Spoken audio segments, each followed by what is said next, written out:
El negocio que nosotros tenemos es una actividad empresarial, la más importante del mundo, tiene todas las características de respaldo en la corporación, de los mejores productos, de los mejores desarrollos, de una historia tremenda de 50 años de solidez en el mundo.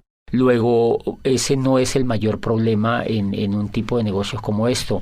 Yo evidencié que aquí había un gran negocio porque tiene un programa educativo muy estructurado y ese fue el que me hizo a mí tomar la decisión de hacer ese negocio. Yo creo que es importante porque si hay una buena o mala educación, eso determina el futuro de los seres humanos. Y cuando yo examino el programa educativo que tiene este negocio, lo que llego a la conclusión es que es lo más importante que yo he conocido. Yo vengo del mundo universitario, he trabajado por más de 8 años como rector de una universidad y he trabajado en el mundo académico por el tiempo que he estudiado y después ya como dirigiendo una institución universitaria, y siempre había cuestionado el modelo educativo tradicional por sus falencias y por las rutinas que ya ha creado a través de los siglos. Cuando conozco el programa educativo encuentro que es muy importante para desarrollar el negocio porque toma a las personas y las transforma, hace una transformación profunda de los seres humanos y les hace creer en sí mismas, les hace evidenciar posibilidades y las hace tomar el control de su futuro. Una de las grandes sorpresas que yo encontré, yo entro como todas las personas a pegarme, digamos, a ese programa educativo porque me parecía siempre que la educación era importante. Cuando yo entro, encuentro que tiene 3 características esenciales. Yo lo he venido estudiando, he venido beneficiándome de él. Esas 3 características son, primero, que es un programa continuo y eso es muy importante. Esa es una diferencia fundamental entre la educación tradicional y este programa educativo, y es que es continuo. La continuidad radica en que desde que una persona entra al negocio empiezan a educarla y esa educación nunca termina. La persona cuando puede estar ya muriendo, pero la persona tiene la posibilidad de estar estudiando y tiene la posibilidad de estar creciendo.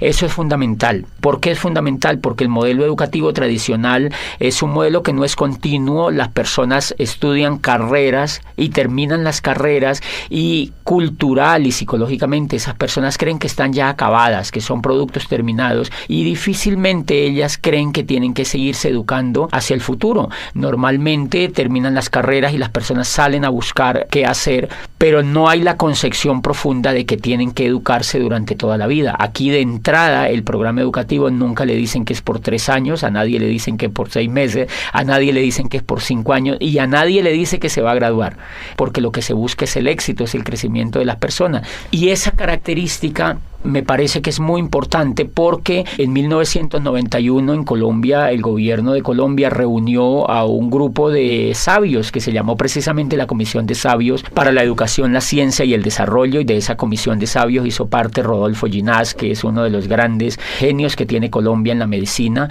Él fue el director del Instituto de Neurología de Nueva York. Estuvo en esa comisión Manuel Elkin Patarroyo y estuvo dentro de las personalidades, estuvo Gabriel García Márquez, y esa comisión determinó que, yo recuerdo que en uno de los resúmenes que esa comisión escribió, dice Gabriel García Márquez, que fue quien redactó el resumen final, dice: las condiciones de Colombia están dadas como nunca para el cambio social y la educación será el instrumento maestro. Dice él, pero no es cualquier tipo de educación la que necesita Colombia para transformarse. Dice, necesitamos una educación que sea inconforme y que sea reflexiva, una educación que vaya desde la cuna hasta la tumba, o sea, que sea continua. Dice, necesitamos una educación que nos inspire una nueva manera de pensar y que nos inste a descubrir quiénes somos en una sociedad que se quiera más a sí misma.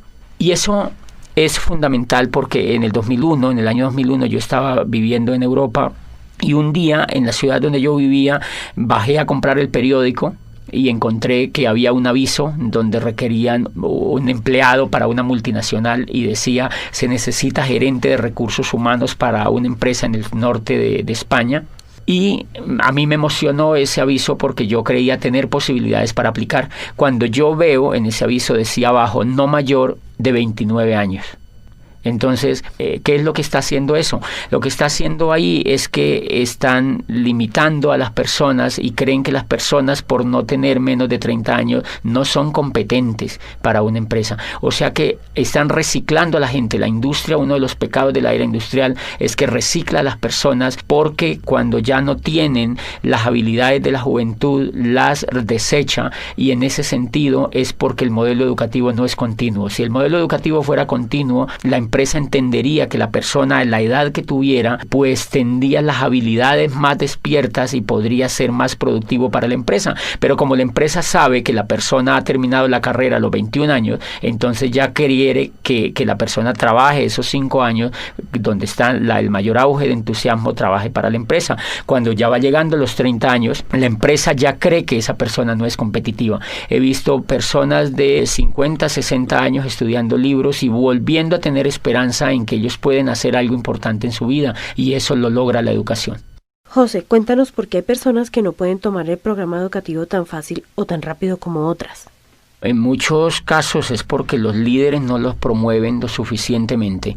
Como este es un negocio de liderazgo, los líderes siempre tenemos que decirle a las personas qué es lo más importante para ellas.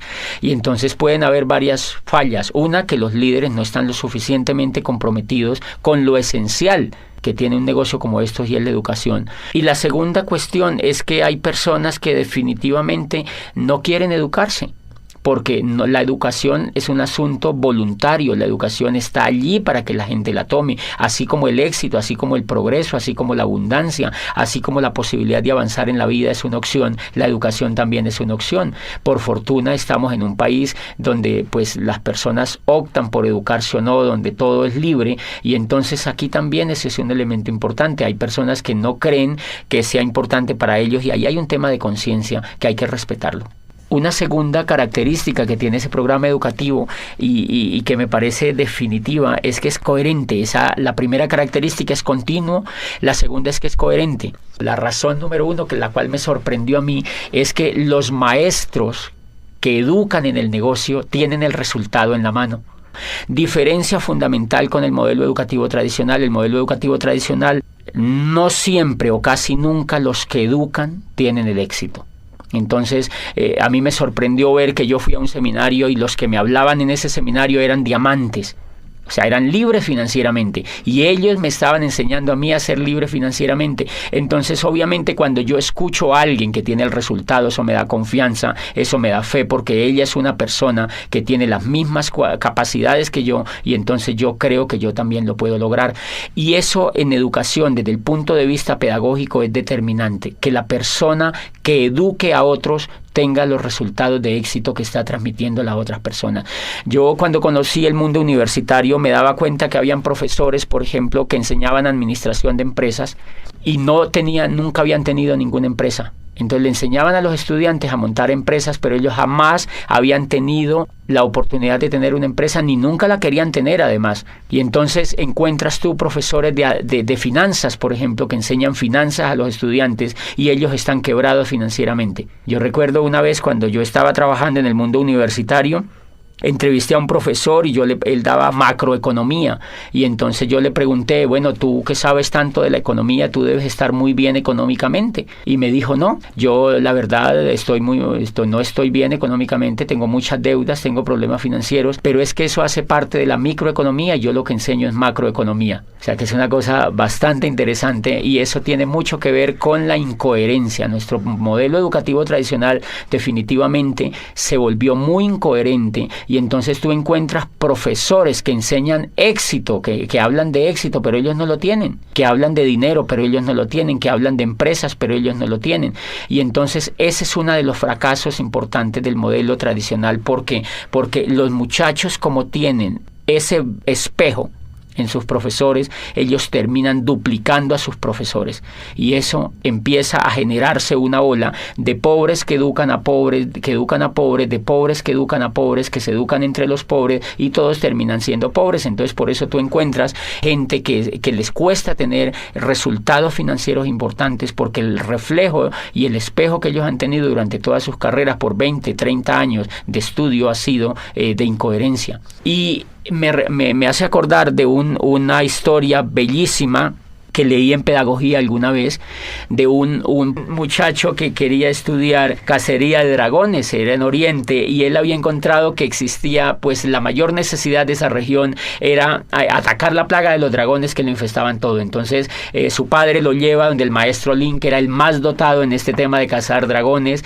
y entonces el muchacho se matricula allá. Empieza a aprender primer semestre cómo cazar dragones 1, segundo semestre cómo cazar dragones 2, tercer semestre cómo cazar dragones 3, etcétera, etcétera. Pasan los 5 años y él se gradúa como cazador de dragones. Están tan contentos la familia que van a celebrar con él el grado, lo abrazan, se toman fotos, llevan la abuelita, todos los familiares, las tías, los primos, etcétera, etcétera, y los amigos, y brindan ese día porque se gradúa el hijo como cazador de dragones. Estaban tan felices que lo matriculan inmediatamente en la maestría de cómo cazar dragones, profundo ya, una maestría es una especialidad importante, y entonces el muchacho se queda ahí mismo en esa escuela de cazadores de dragones con su maestro dirigiéndole la maestría, y entonces ya empieza a profundizar cómo cazar dragones en el aire, cómo cazar dragones en el mar, cómo cazar dragones pues en la selva, y se especializa y termina la maestría. Vuelven y celebran a los 2 años y medio, 3 años, él termina, lleva 8 años estudiando cacería de dragones, y entonces celebra y sale como magíster en cacería de dragones. Se va al campo a cazar dragones y al cabo de 10 años regresa muy triste, ya más avanzado de edad el muchacho, ya está entrando en los 30 años, 30 y pico de años, y entonces le dice al maestro, maestro, yo estoy muy triste, y le dice, ¿por qué estás triste? Le dice, mire, yo estudié aquí contigo en esta escuela cacería de dragones, fui aplicado, nunca me supleteé, nunca habilité, hice todo lo que tú me dijiste, repetí todas las asignaturas, hice todo el pensum, y me gradúo como cazador de dragones, y no solo me gradúo como cazador de dragones, sino que hago una maestría en cómo cazar dragones a nivel de especialidad. Me gradúo de magíster como uno de los más brillantes estudiantes, y llevo 10 años en el campo, y no me puede creer, maestro, no solamente no he cazado ni un dragón, sino que ni siquiera lo he visto. Entonces el maestro se queda viéndolo y le dice, hijo, no te pongas triste. Vamos a hacer lo siguiente, vas a volver al campo durante otros 5 años y vas a trabajar muy duro en cómo cazar dragones. Si al cabo de 5 años no has logrado cazar ningún dragón, se le acercó al oído y le dijo, haz como yo, dedícate a enseñar a los hombres el noble arte de cómo cazar dragones. Me parece que mucho le pasa a la educación tradicional eso. La incoherencia de la educación tradicional en general radica en que el gran cúmulo de profesores que enseñan no tienen los resultados, y entonces duplican la incoherencia, y por eso la gente sale preparada para no hacer nada, porque ellos han visto que los profesores no hacen exitosamente lo que les han enseñado. La coherencia es tan importante en la pedagogía y en la educación en general que en la historia de la raza humana solamente ha habido 2 momentos importantes de éxito en la educación, y esos éxitos han estado ligados especialmente con el valor de la coherencia. El primero se presenta en el siglo de oro de Pericles, en la Grecia clásica, donde allí nace la historia. Imagínense que allí vive Herodoto, y Herodoto no estudia historia, sino que Herodoto hace historia. Herodoto escribe la historia de los griegos, y allí nace el padre de la historia, que es él. Él empieza a escribir sobre lo que le pasa a los griegos, y por supuesto que si una persona quería estudiar historia, suponiéndose que existiera una persona que quisiera familiarizarse con la historia, pues va donde Herodoto, porque Herodoto es el historiador. Y nace en el siglo de oro de Pericles Sócrates, vive Anaxágoras y vive Platón, y entonces ellos empiezan a crear las escuelas filosóficas más importantes que pues iluminaron a Occidente y siguen iluminando la filosofía occidental. ¿Qué era la característica de estos filósofos? Que ellos no fueron a estudiar filosofía, sino que ellos eran filósofos, o sea, eran coherentes, ellos hacían filosofía, y entonces pues así Sócrates empieza a hablar a los jóvenes en las calles y en las plazas, y empieza a reflexionar sobre la vida, sobre los valores, sobre la amistad, y reúne a los jóvenes y les cuenta sobre la vida, sobre el universo, les habla sobre la belleza, etcétera, etcétera, y los jóvenes son extasiados escuchando a Sócrates, de manera que esa coherencia que él tiene de no enseñar filosofía, sino de hacer filosofía, hace que Platón, por ejemplo, se interese en la filosofía, y hace que otra cantidad de discípulos que surgieron a raíz de la aparición de Sócrates en la escena ateniense, pues empiece a duplicarse, y lo que se duplica entonces es el éxito de la coherencia. Y nace también en el siglo de oro de Pericles la tragedia. Nace la tragedia, y entonces allí vive pues Sófocles, Eurípides y Esquilo, los grandes creadores de la tragedia viven en ese siglo, y pues obviamente ellos no enseñan tragedia, ellos lo que hacen es que hacen tragedia, y lo que hacen es que enseñan con el ejemplo. Nunca antes se ha visto otra etapa más impresionante de gloria, de crecimiento y de creación que la que se da en el siglo de oro de Pericles, y ha sido pues el ejemplo máximo de la educación. Y paradójicamente allá nace la historia, pero no hay facultades de historia, nace la filosofía y no hay facultades de filosofía, y nace la tragedia, la gran literatura de los griegos, pero no hay escuelas de literatura.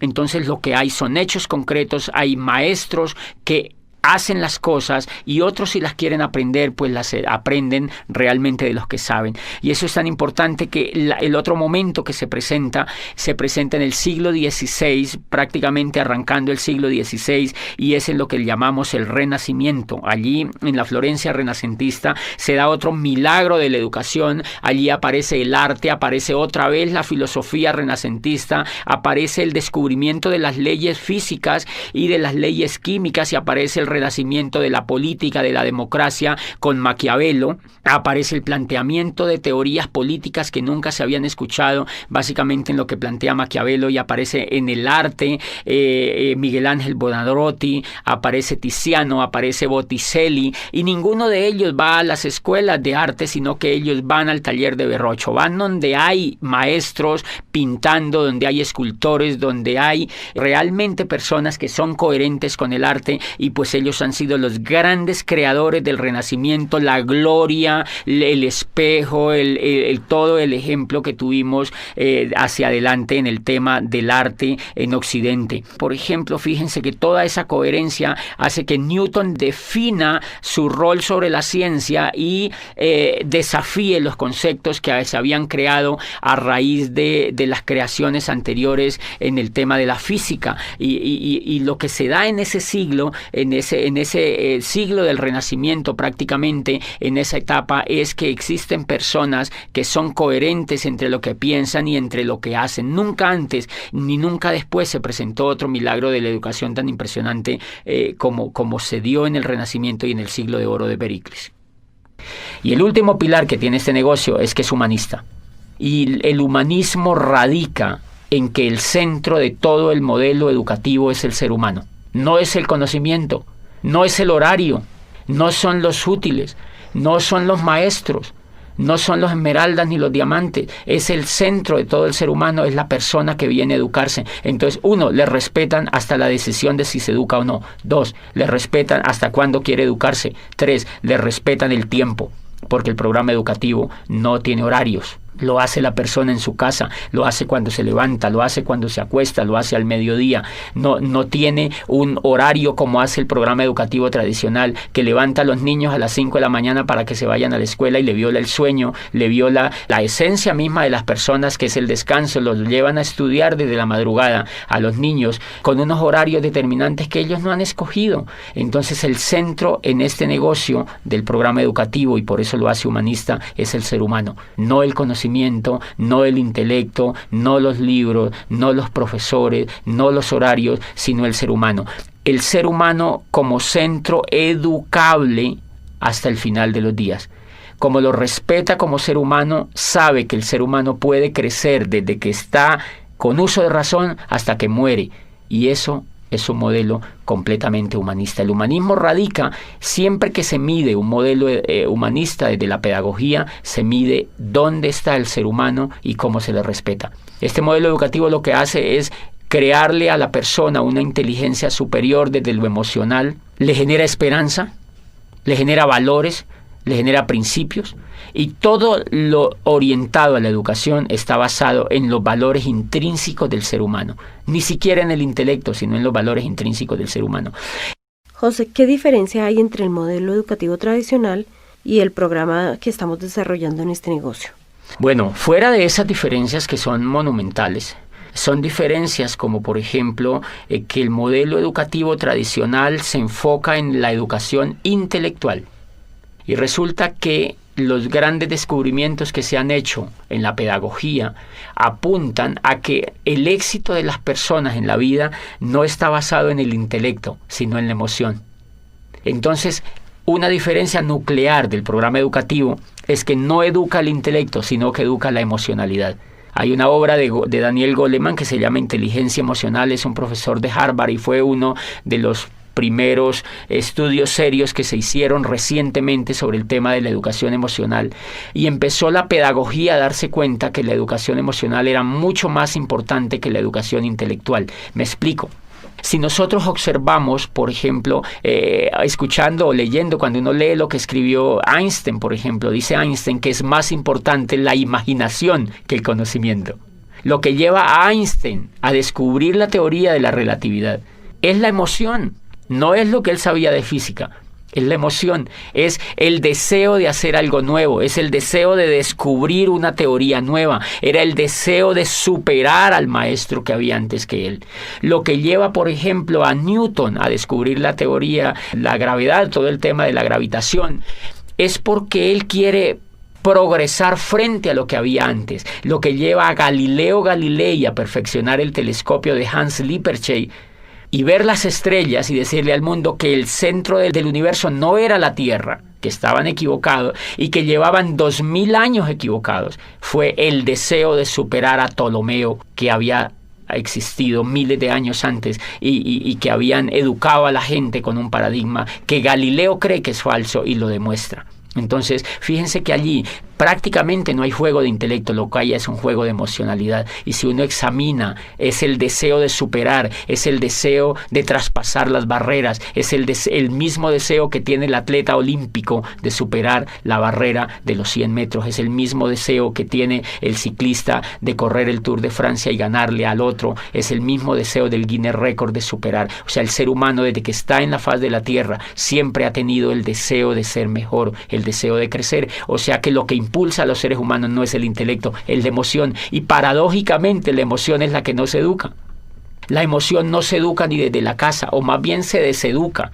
Se crean hábitos perversos frente a la emoción, y cuando uno llega a la escuela, lo que menos se le educa es la emoción. Entonces termina uno fracasado porque no le han educado el motor que tienen todos los seres humanos, y es la inteligencia emocional. La inteligencia emocional es lo que logra que una persona como Shakira, por ejemplo, a quien la despreciaban por su voz en el colegio, porque no era competitiva frente a los estándares que la profesora tenía, lo que hace que ella se vuelva en una de las cantantes más impresionantes a nivel mundial es la fe que ella tiene, es la confianza que tiene en ella misma, es la esperanza en el futuro que ella tiene, y es la capacidad que ella tiene para transformar los hechos que la rodean. Eso no es intelectual, eso es emocional. Gabriel García Márquez, desde que entra al mundo universitario aquí en Bogotá y estudia en la Nacional, él, de una lo que ve es que él no iba a ser un buen abogado y que el modelo que lo estaban metiendo educativo no le convencía. Él se retira de la universidad, y lo que lo lleva a hacerse el mejor escritor del mundo es el deseo, es el sueño,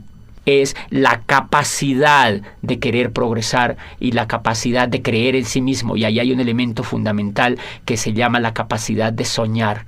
La capacidad de soñar es un elemento emocional. Y si ustedes examinan, esa es una diferencia importante. El sueño, por ejemplo, está prácticamente vetado en la educación tradicional. Tú estudias 20, 30 años en la educación tradicional y normalmente a ti nunca te hablan de sueño. Nunca tú ves a un profesor hablándote de que es importante soñar. Nunca te hablan de que es importante soñar, porque ese elemento es casi cursi en la educación tradicional.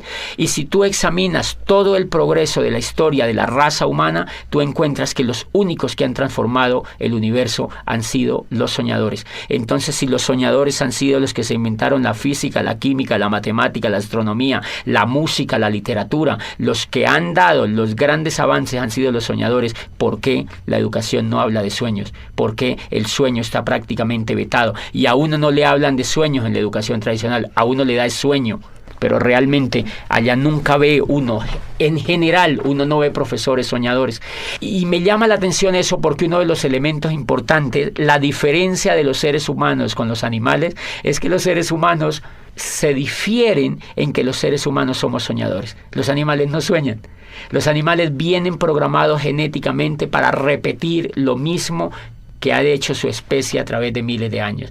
La abeja repite el mismo panal, la hormiga repite el mismo hormiguero, el cerdo repite el mismo comportamiento de los otros animales. Y entonces, si la diferencia de los seres humanos con los animales es soñar, quiere decir que un modelo educativo que no nos enseñe a soñar no nos está humanizando, sino que nos está animalizando. Cuando yo entré a este programa educativo y encontré que el centro de todo el programa educativo era hablar de sueños, era volver a poner a la gente a soñar, era diciéndole a la gente, tú puedes lograr lo que tú quieras, tú puedes construir el futuro que tú quieras, tú puedes aprovechar este vehículo y cambiar la historia de tu vida, tú puedes imaginarte un futuro mejor. Ahí me di cuenta que estaban humanizando al ser humano. Y entonces me di cuenta que llevaba yo 20 años acercándome más a la raza animal que a la raza humana mediante la educación. Esa es una trampa que la educación tradicional no ha descubierto todavía y que hay intentos por progresar, pero es tan grande. La educación tradicional lleva más de 800 años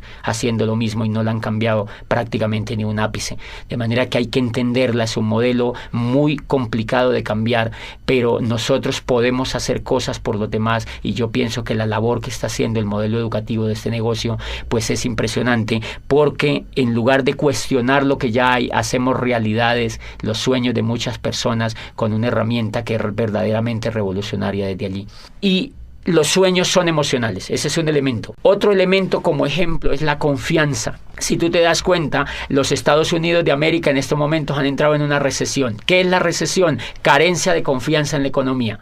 No es que no tengan dinero, lo que pasa es que no quieren invertir el dinero. Los bancos no quieren prestar. ¿Por qué no quieren prestar? Porque no tienen confianza. ¿Por qué no quieren comprar finca raíz? Porque no hay confianza. ¿Por qué no hacen negocios como antes? Porque no hay confianza. O sea que el elemento, por la confianza se cae la bolsa de valores de Nueva York. Por la confianza, imagínate, la confianza no es intelectual, es emocional. Y entonces si la confianza es la que es capaz de mover la economía del mundo, ¿por qué no se educa en la confianza? ¿Por qué no se educa a los niños a que sean confiables? Si ustedes observan afuera, se van a dar cuenta que las personas que tienen éxito es porque son confiables. Las personas que no tienen éxito es porque no son confiables. El éxito económico y el éxito en todas las etapas de la vida radica en la confianza. La confianza que la familia le tiene a uno determina el éxito que uno tiene con la familia. Si uno no es confiable, ni la misma familia lo apoya. O sea, ¿qué quiere decir? Que la confianza es un factor determinante en el progreso de los seres humanos y nunca se enseña. Claro, cuando una persona se vuelve confiable, puede progresar en todos los aspectos de la vida. Y ese es un elemento. Este negocio educa en valores, en volver soñadores, en el valor de la imaginación, en el valor de la confianza, en el valor del perdón, en el valor de la asociación, que es fundamental. La asociación, fíjate que en la educación tradicional, uno de los elementos que me gustó de este negocio es que cuando yo entré me empecé a asociar con gente rica. La gente que te educa es gente rica, es gente que tiene lo que uno quisiera tener. La educación que yo había tenido me asociaba era con gente que no tenía los resultados. Entonces, obviamente, si las personas se asocian, si una persona se asocia con gente que viola la ley, esa persona le da por violar la ley. Si una persona se asocia con gente fumadora, se quiere volver fumador. Igual, si una persona se asocia con gente rica, se quiere volver rico. Si una persona se asocia con gente pobre, se quiere volver pobre. Porque Dios los hace y ellos se juntan, dice el dicho. Entonces tú encuentras, claro, si una persona es educada en un medio pobre, donde no ve resultados, la persona lo único que va a duplicar es pobreza.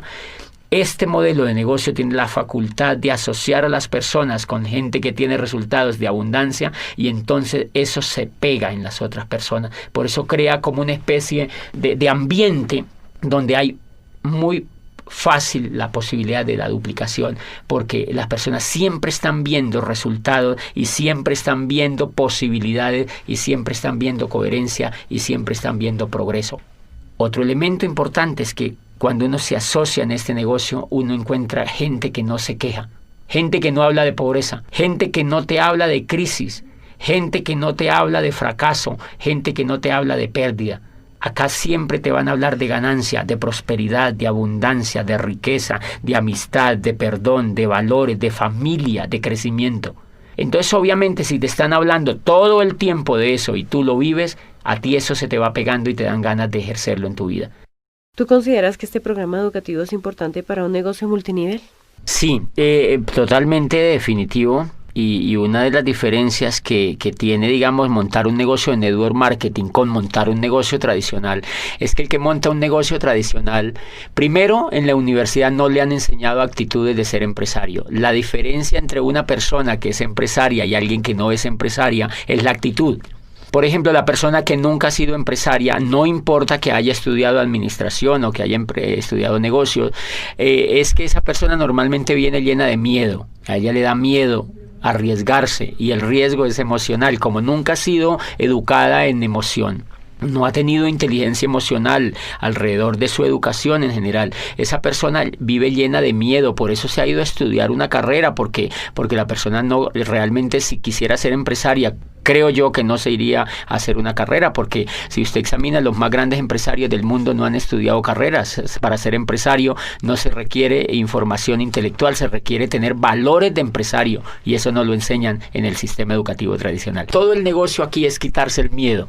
Todas las personas vivimos llenas de miedo. Nosotros vivimos con el miedo. Miedo a arriesgarnos, miedo a ser el oso, miedo a quedar mal, miedo a que nos vaya mal. Siempre pensamos en qué pasa si nos va mal. O sea que llevamos mucho miedo por dentro, y esa es la razón número uno porque la mayoría de personas no son empresarias. Resulta que el miedo es el aliado número uno de la pobreza. O sea, el miedo y la riqueza no la van. El miedo y la riqueza no la van, entonces la pobreza se alía con el miedo. Y si tú observas, por ejemplo, cuando el mundo del empleo es un mundo que lo explota el miedo.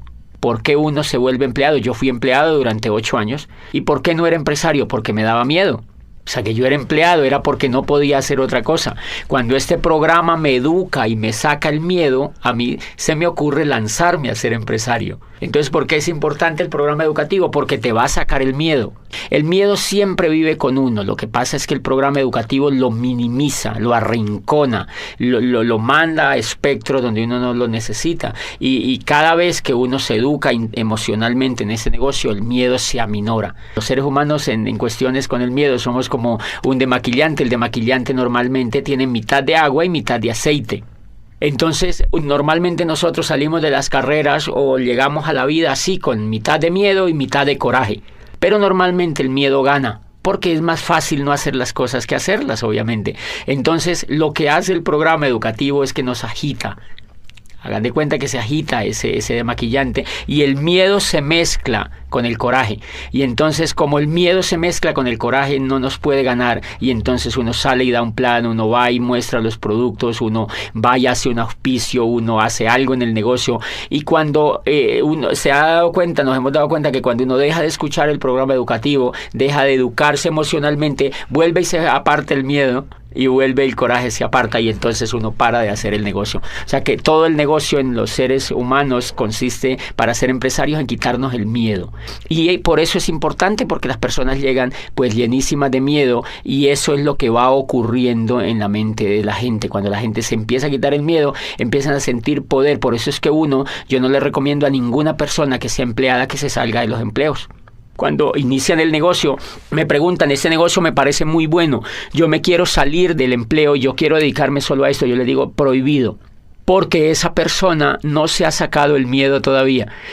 No le recomiendo tampoco, porque si esa persona ya se hubiera sacado el miedo, ya mínimo era platino en ese negocio, o era esmeralda, o era diamante. La razón por la cual no ha calificado es porque tiene miedo. Entonces es muy recomendable que las personas se vayan sacando de a poquito el miedo, y que valoren sus empleos, que se vuelvan buenos empleados, es decir, que hagan bien sus funciones, pero poquito a poco se van quitando el miedo. Y cuando se quiten el miedo, se quitan al jefe también, pero antes de que se quiten el miedo no se lo van a poder quitar. Entonces es fundamental, y además las emociones, la excelencia, dice Aristóteles, no es un acto sino un hábito, y lo que busca este programa educativo es volver a la gente excelente.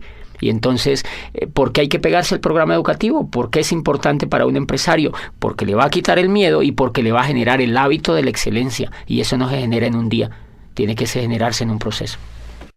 Bueno, José, entonces, ¿qué le dirías tú a aquellos empresarios que ven el sistema educativo como un gasto? Bueno, más que decirles es como evidenciar qué es lo que pasa normalmente con un empresario nuevo que ingresa al negocio y no es que no le guste, porque a ellos les gusta, lo que no les gusta es pagar. Entonces, porque el programa educativo tiene un costo, si tú observas la carrera que has hecho, eso te ha sacado dinero y tiempo, mucho dinero y mucho tiempo, y tienes que evaluar los resultados que tú tienes con eso que has hecho. Luego acá, si tienes un programa educativo que es altamente competitivo, que es diferente a lo que has hecho y aquí vas a construir el futuro, pues lo menos que puedes hacer es pegarte al programa educativo. Porque la gente no se pega. La gente no se pega porque está acostumbrada a no invertir en su mente. En general, la gente hace las carreras porque todo el mundo las hace. En general, la gente va a las universidades porque si no va a las universidades, los papás lo recriminan. Entonces, es como un poco para dónde va Vicente, para dónde va la gente. Porque es culturalmente aceptable que un pelado salga de la universidad y lo primero que la mamá se queda viendo es, bueno, salga del colegio y ahora ¿cuál universidad va a entrar? Es un imperativo social. Pero normalmente ellos no están interesados en invertir. Ellos no están interesados en general, sino que la cultura los avienta a eso. ¿Qué es lo que pasa acá? Que como es mucho más libre y es mucho más optativa la decisión, más aún que hay que aclarar que este programa educativo es totalmente voluntario para los empresarios. Ninguno de nosotros podemos obligar a un empresario a que se pegue al programa educativo. La gente en general no se pega porque están acostumbrados a invertir pues un poquito del pecho para abajo. O sea, invertimos es en comida. Porque si no invertimos en comida nos morimos. Entonces la gente compra carne, compra cebollas, compra tomates, compra mercado y compra cosas para comer, pero casi no compra cosas para alimentar la mente. Entonces la mente la alimentan con televisión, la alimentan con programas de radio, la alimentan con noticieros, la alimentan con negativos, la alimentan con charlas con los amigos, lamentándose de la vida y hablando de la crisis.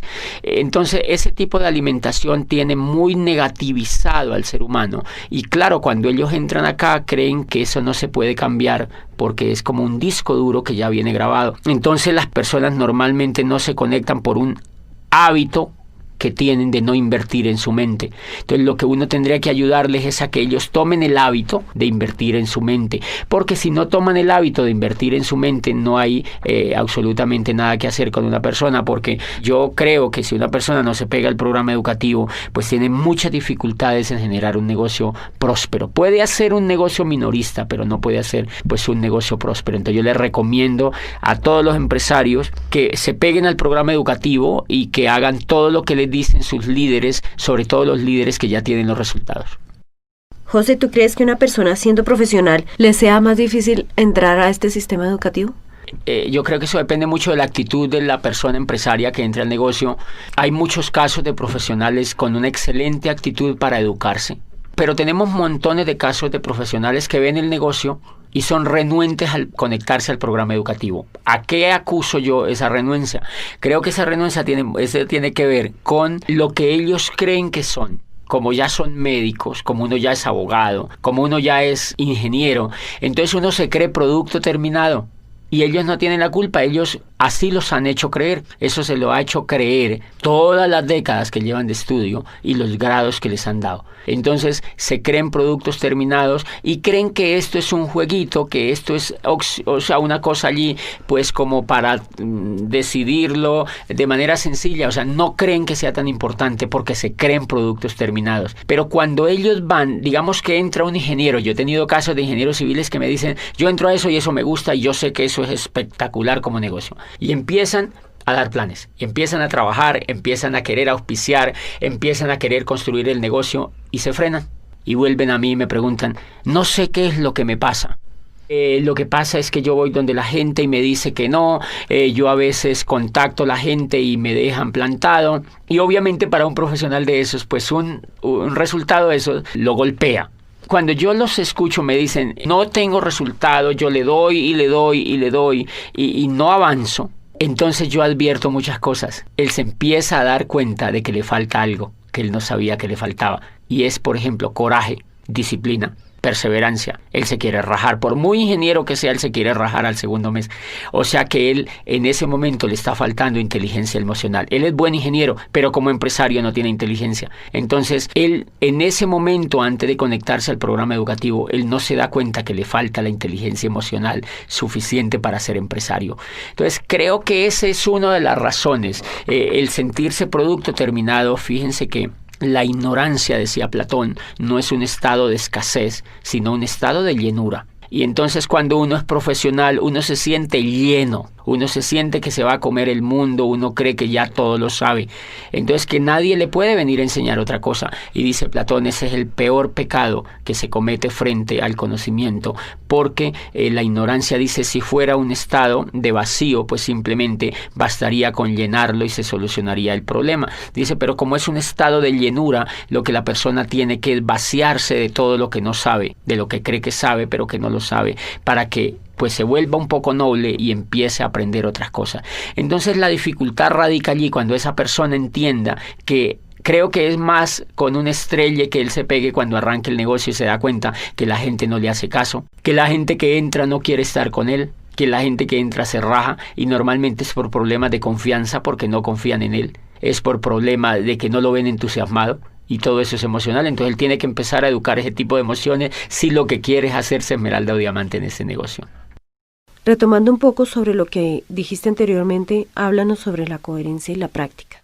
Este tema de coherencia y práctica es fundamental, sobre todo en este negocio. Miren, cuando yo entré me sorprende que la persona se conecta al programa educativo, o sea que lo educan exitosos, pero a la vez le dan el negocio para que vaya practicando. No le dicen vas a conectarte 5 años y después le vamos a montar un negocio.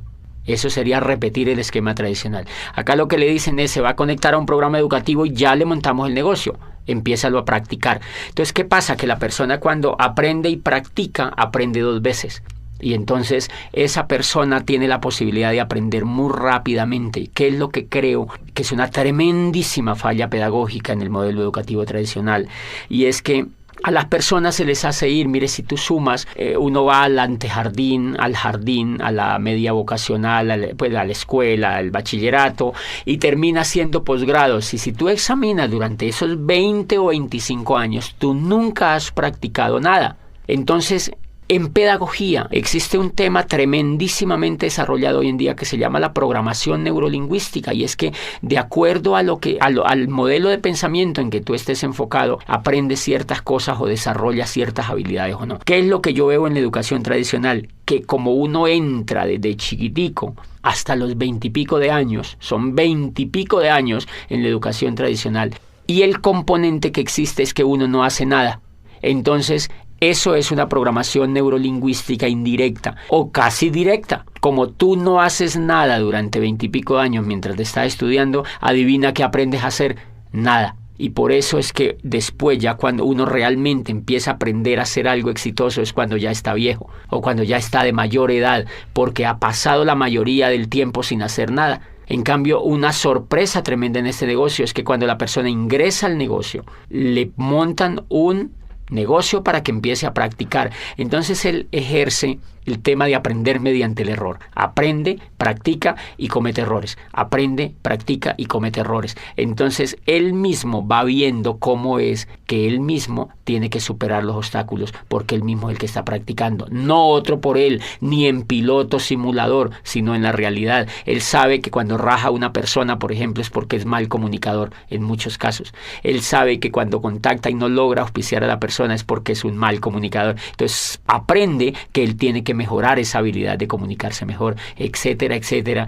Pero realmente lo importante allí es que la teoría y la práctica van completamente hiladas desde el primer momento. Y bien, eso hace pues que hayan tremendas posibilidades de éxito. Yo mismo me pongo a examinarme. Yo estoy durante 20 y pico de años en la economía tradicional y en la educación tradicional. Y el éxito en lo que yo hago, pues en lo que yo quería hacer con mi vida, era mínimo, realmente mínimo, tanto que al nivel de frustración me había llevado. Este programa educativo, en 4 años, ha logrado lo que ningún programa educativo pudo hacer con la vida mía. Por eso pienso que el valor tremendo que tiene y el valor pues lo tiene muy, muy empotrado en la coherencia. ¿Cuál sería tu mensaje final para los empresarios? Bueno, yo creo que redondeando esto, Sonia, es pues entender un poco que infortunadamente en el mundo tradicional no hay modelos educativos que cambien a la gente de cuadrante. Por eso tú encuentras personas en la economía tradicional que montan negocios, trabajan unos años, se quiebran. Imagínate que la Cámara de Comercio tiene unas estadísticas donde dicen que el 95% de los negocios de las empresas que se montan se quiebran en los primeros 5 años. Pero nadie se ha puesto a investigar por qué es que se quiebran. La mayoría de la gente le echa la culpa a la economía, al modelo económico, a la falta de posibilidades, y eso no es real. Entonces las personas montan los negocios, duran 5 años trabajando en ellos, se quiebran, recogen lo que les queda, montan otro, vuelven y se quiebran, recogen lo que les queda, intentan ya con otro, y cuando ellos se dan cuenta que como que no funciona nada, le echan la culpa al gobierno, le echan la culpa al país donde viven, y dicen, no, yo me voy para Europa, yo me voy para los Estados Unidos, y terminan en España, allá haciendo otra cosa, y no se dan cuenta que el problema no era ni de la economía, ni de la familia, ni del gobierno, ni del país donde vivían, sino que el problema era lo que ellos tenían en la cabeza. Entonces, como ellos se llevan la cabeza para allá, el problema sigue, pero en España. Entonces, eso que nos está diciendo, que si un país quiere tener riqueza, un país tiene que enfocar su educación en que la gente se cambie del cuadrante, de que se cambie de un cuadrante de empleado o autoempleado y que se vaya al cuadrante de ser empresario. Por eso yo insto a los empresarios de América Latina a que motiven a las otras personas que conocen a que se peguen a un programa educativo que en el fondo lo que va a hacer con ellos es cambiarlos de cuadrante para que logren no solo el éxito en este negocio, sino en cualquier cosa que ellos pues emprendan en la vida.